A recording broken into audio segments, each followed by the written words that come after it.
Sudah.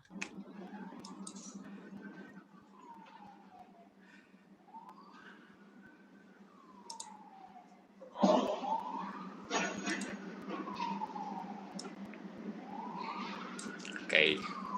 Nah, ini learning objektif sebagaimana tadi disampaikan Pak Saud ya, ada 4. Ini tentang saya sedikit. Nah, kita punya 2 bagian. Bagian pertama adalah mengelola proses perubahan atau change management, dan nanti bagian kedua adalah mengenai pengembangan budaya organisasi. Ini ada kode unit kompetensi. Jadi hari ini itu kode unit kompetensi dengan nomor urut 15 dan 16. Jadi kalau melihat kode unit kompetensi yang ada di SKKNI itu, jadi urutannya itu sebenarnya bukan yang belakang ya, tapi yang ini yang 015. Nah, ini berarti nomor urut 15 ya. Nah, nanti bagian kedua itu nomor urut ke-16. Ini urutannya dari sini justru kelihatannya ya. Nah, kita mulai dulu dengan KUK ya. KUK ini adalah jargon atau terminologi yang standar di dalam SKKNI. KUK itu singkatan dari kriteria unjuk kerja. Jadi ya katakanlah semacam performance indikator lah ya, performance indikator bahwa ada yang dilakukan gitu sesuai standar. Dan kalau saya lihat ternyata ini merupakan urut-urutan proses gitu. Jadi kalau untuk unit kompetensi yang ini, kriteria unjuk kerjanya ini ada 4. Yang pertama, ini kaitan dengan mengelola proses perubahan ya. Yang pertama, action plan program pengelolaan perubahan disosialisasikan kepada pemangku kepentingan terkait. Ya. Jadi artinya kalau kita dari top management memiliki satu action plan bahwa akan dilakukan suatu perubahan, ya, maka yang pertama dilakukan itu sosialisasi kepada pemangku kepentingan terkait. Jadi lazimnya adalah para pimpinan departemen. Gitu ya. Bahkan mungkin saja kepada serikat pekerja, ya kalau itu ada kaitannya dengan hak dan kewajiban, ya atau implikasi-implikasi secara perburuhan misalnya. Ya. Mau nggak mau, jadi pemangku kepentingan terkaitnya harus memperoleh juga sosialisasi, gitu ya. Kemudian setelah itu penerapan program pengelolaan perubahan ini dimonitor berdasarkan action plan yang ditetapkan. Jadi ada implementasi dan ada monitoring di sini pada tahap kedua ini. Kemudian pada tahap ketiga, penerapan program pengelolaan perubahan dievaluasi. Jadi kalau tadi itu monitor, berikutnya ini evaluasi. Kalau evaluasi berarti memang itu sudah selesai gitu implementasi, maka dilakukan evaluasi berdasarkan SOP yang berlaku. Ya, artinya mengenai evaluasi suatu program itu perlu ada SOP-nya di perusahaan kita. Memang ini membawa implikasi sih kepada kita ya, bahwa kalau mau sempurna atau mau lengkap dalam hal standar SKKNI ini, maka banyak sekali sebenarnya SOP yang harus disusun. Yang selama ini mungkin buku bukan belum ada ya, secara di pikiran udah ada, tapi belum dirumuskan tertulis. Ya, jadi mungkin perlu dirumuskan tertulis.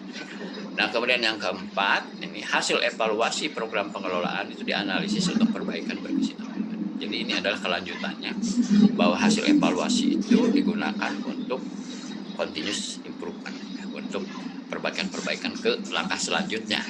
Ya. Jadi sederhana aja sebenarnya kriteria unjuk kerja dari mengelola proses perubahan itu. Kalau menurut kriteria unjuk kerjanya SKKNI ini hanya 4 step seperti ini ya. Nah, saya akan mulai dari yang agak global dulu ya. Jadi bicara tentang sejarah manajemen perubahan ya. Jadi ternyata ya ini banyak nih bacaannya ya. Jadi ini saya nggak akan bacakan, karena kalau biasanya kalau saya bacakan ini pesertanya banyak yang tertidur ini ya.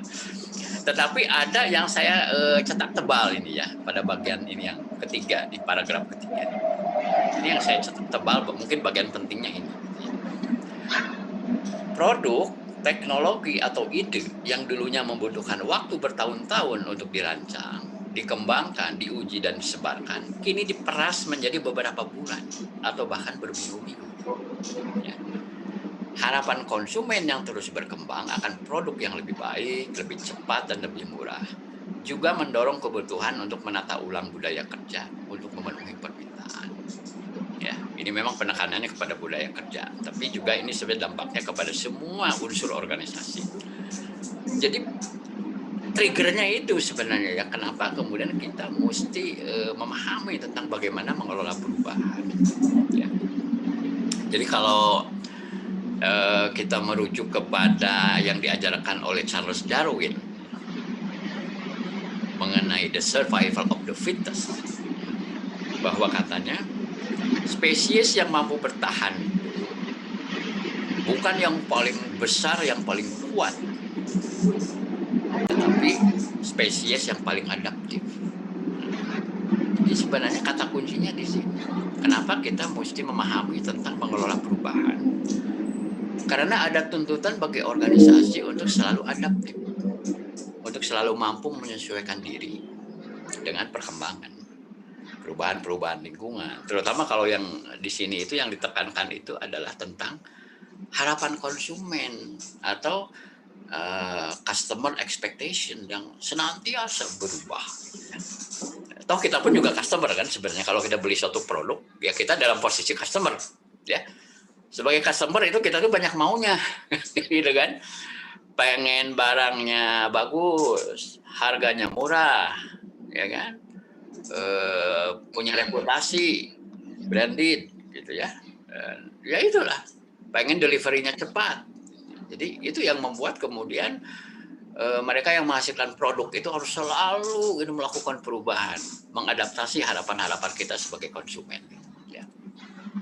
Nah kalau timelinenya seperti ini ya, jadi ternyata konsep tentang manajemen perubahan itu kalau dari sisi akademik ya, ini dimulai tahun 1908, jadi berbarengan dengan masa Budi Utomo kalau di Indonesia itu ya.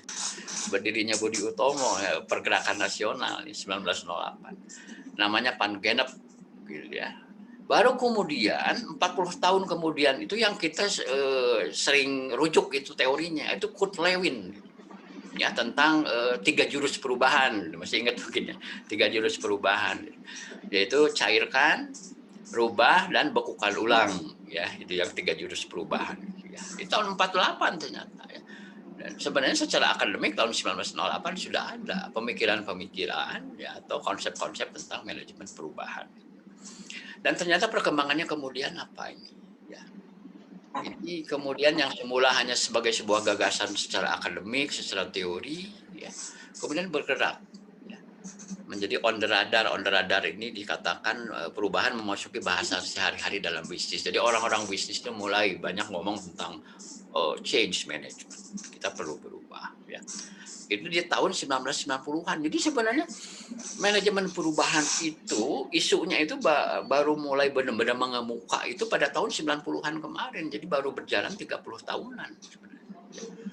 Kalau di sini disebutkan ya, tahun 90-an masih baru sebenarnya. Ya. Kalau di Indonesia sendiri mungkin tokoh yang sangat terkenal dengan manajemen perubahan itu kan Profesor Renal Kasali ya, dari program Doktor Manajemen Universitas Indonesia, dan beliau mendirikan satu wadah yang namanya Rumah Perubahan dan buku-buku beliau itu bagus-bagus sekali gitu ya. Mungkin sempat Anda baca juga beberapa ya. Nah kemudian pada tahun 2000-an, artinya 20 tahun yang lalu, ini masuk kepada formalisasi ya. Di sini di poin 3 dikatakan bahwa tahun 2000-an itu formalisasi struktur tambahan dan ketelitian mengatur manajemen perubahan sebagai disiplin. Saya pernah sharing di seminar dengan teman yang ternyata pada saat dia memberikan kartu nama itu, job title-nya itu rada aneh. Namanya change manager. Hebat kan? Jadi change itu seolah-olah jadi menjadi sebuah departemen atau satu unit kerja begitu ya. Change manager, wah ini belum kesampaian, ini saya belum nyampe ke sana. Hebat ini. Ada perusahaan yang sudah masuk proses perubahan itu sebagai institusi, gitu ya, sebagai unit kerja yang memang kerjaannya adalah melakukan perubahan atau memfasilitasi perubahan. Ya. Barangkali itu yang dimaksud bahwa ada formalisasi struktur tambahan pada tahun 2000-an atau katakan 20 tahun yang lalu begitu.